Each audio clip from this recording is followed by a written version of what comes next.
এই টকশোতে কথার প্রসঙ্গে এক পর্যায়ে বললেন যে বিচারপতিদের কথা কি বলবো, ওরা তো আসলে ওই সকালবেলা অফিসে গিয়ে জানলার পর্দা খুলে দেখে বাতাসে পতাকা কোন দিকে ওড়ে সেটা দেখে ওরা সিদ্ধান্ত নেয়। তো এখন এটা ব্যারিস্টার রফিকুল হকের পক্ষে বলা সম্ভব, কারণ ওনার অন্তত 9 জন সহকারী আইনজীবী ওনার সঙ্গে কাজ করেছেন, পরবর্তী সময়ে তারা প্রধান বিচারপতি হয়েছেন। ফলে উনি যাই বলবেন ওনাকে কেউ কিছু বলবে না। কিন্তু আপনি আমি যদি এইসব কথা বলতে যাই তাহলে তো আমাদের গর্দান যাবে।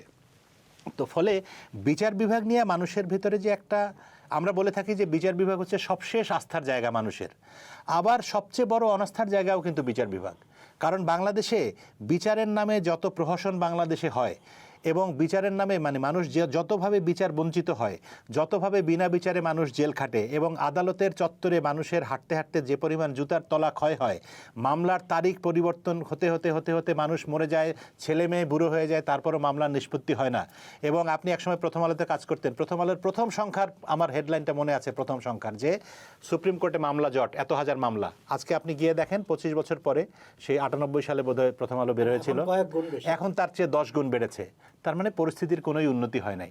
তো মূল কথাটা হচ্ছে যে বিচারাঙ্গন যেমন মানুষের আসার জায়গা, তেমনি এই বিচারাঙ্গন মানুষকে হতাশায় পরিপূর্ণ করে ফেলে। আপনি শুধু আন্তর্জাতিক অপরাধ ট্রাইব্যুনাল নিয়ে কথা বলছেন, একদম বাংলাদেশের নিম্ন আদালত, ক্ষুদ্রতম উপজেলা পর্যায়ের যে আদালত, সেখান থেকে শুরু করে সর্বোচ্চ আদালত পর্যন্ত সব জায়গায় যাবেন, মানুষের ভোগান্তির কোনো শেষ নেই।